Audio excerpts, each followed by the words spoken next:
सर्वप्रथम तो मैं इस विद्यालय की पवित्र मिट्टी को नमन करते हुए मां शारदा के चरणों में वंदन करते हुए इस स्वतंत्रता दिवस पर आप सभी का इस विद्यालय परिवार की ओर से, विद्यार्थियों की ओर से, सभी लोगों का दिल से स्वागत, धन्यवाद, बहुत बहुत बधाई।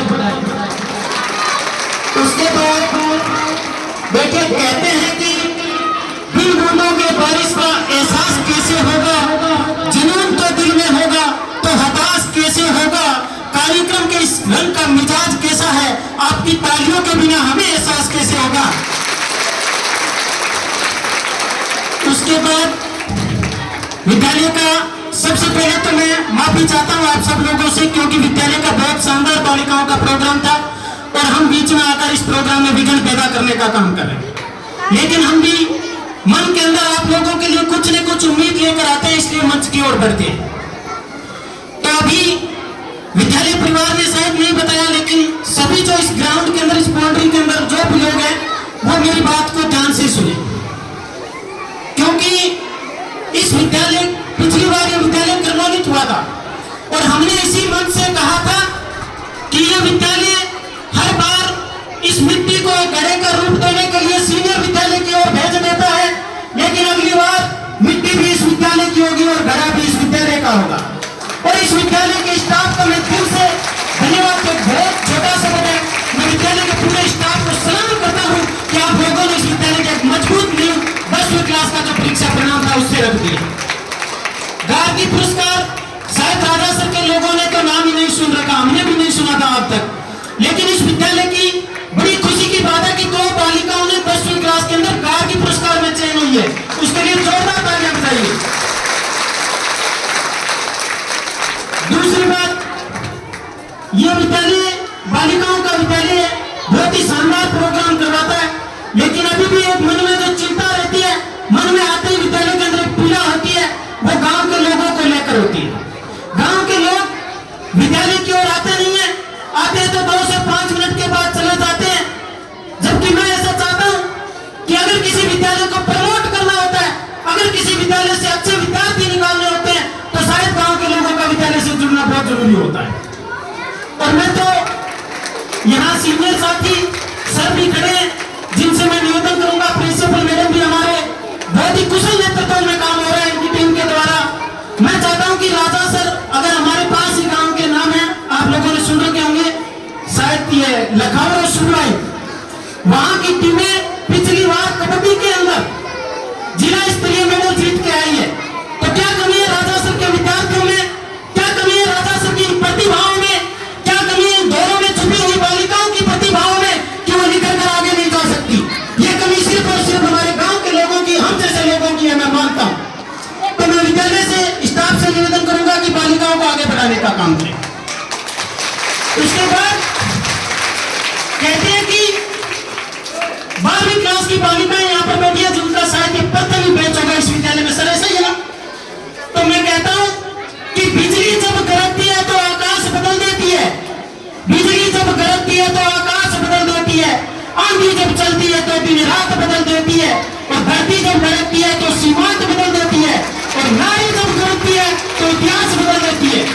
और इस विद्यालय के इतिहास लिखने की गारंटी सिर्फ और सिर्फ इस बार 12वीं क्लास की लड़कियों पर है। 12वीं क्लास की बालिकाएं, हो सकता है बुरा लगे, लेकिन ध्यान से मेरी बात सुनिए। 1 साल के लिए घर के जो भी मोबाइल है उनसे दूरी बना लीजिए, प्लीज, आपसे हाथ जोड़ के निवेदन। अभी मैं एक बार पढ़ रहा था 4-5 दिन पहले, तो उसमें दे रखा था कि शहरों की हॉस्टल है जो, उनमें 10% एडमिशन सिर्फ इस बात को लेकर बैठ गए कि बच्चों को मोबाइल की लत छुड़वानी है।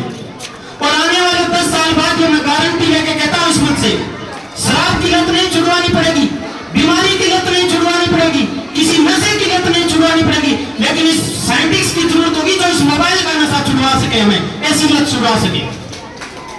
अब एक बहुत ही युवा साथी ध्यान दे, मैं इस विद्यालय के मुद्दे पर गंभीर चिंतन की बात करना चाहता हूं। यह कक्षा 12 तक का विद्यालय हो गया, सब्जेक्ट सेक्शन हो गए, परिणाम भी 10वीं पाठशाला और 12वीं की उम्मीद है। मुझे तो आशा है कि गांव का सर्वश्रेष्ठ विद्यालय 12वीं का परिणाम देगा, लेकिन इस विद्यालय में बार-बार समस्याएं रहती है। जब भी स्टाफ से मिलते हैं कि बालिकाओं के बैठने के लिए बराबर जगह की व्यवस्था नहीं है। इस विद्यालय में वो भवन नहीं है जिसमें बालिका बैठकर आराम से पढ़ाई कर सके।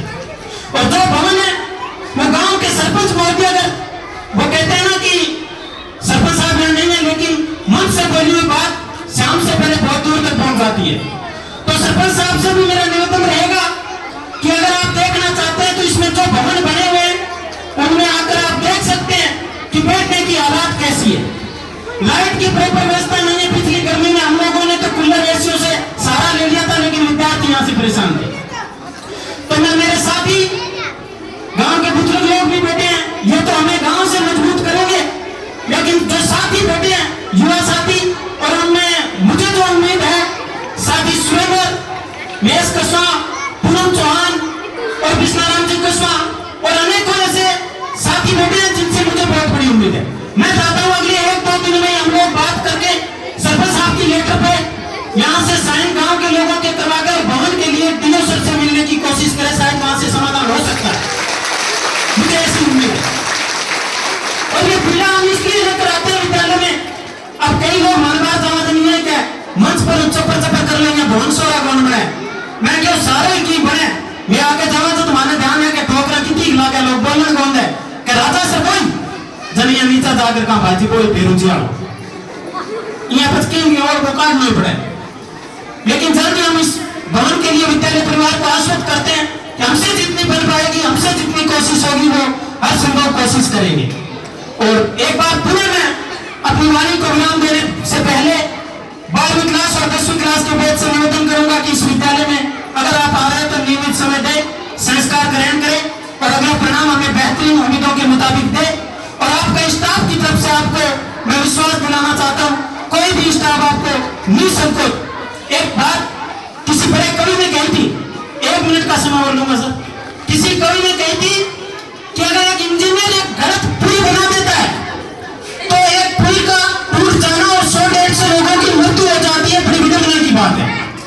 एक डॉक्टर अगर गलती से डॉक्टर बन जाता है तो अपनी जीवन काल में 200-300 लोगों की जान ले लेता है, इन लोगों के पास पहुंचाने का गलत तरीके से काम कर देता है और वो दुख की घटना होती है। लेकिन यदि एक शिक्षक गलत तरीके से बन जाता है, एक शिक्षक सिर्फ ये सोच रहे हम लोगों की तरह कि हम वेतन के लिए काम कर रहे हैं, तो शायद ऐसी टीम इस राजा सर में तैयार कर देगा जो आने वाले सालों में हिंदुस्तान को आगे और पीछे ले जाने का काम करती है। इसलिए इस विद्यालय के जो शिक्षक है हमें हमसे पूरी उम्मीद है, हम आपको विश्वास के साथ कह देते हैं कि आपकी प्रतिभाओं को निखारने का काम करेंगे। धन्यवाद। जिंदाबाद, जय जवान, जय किसान।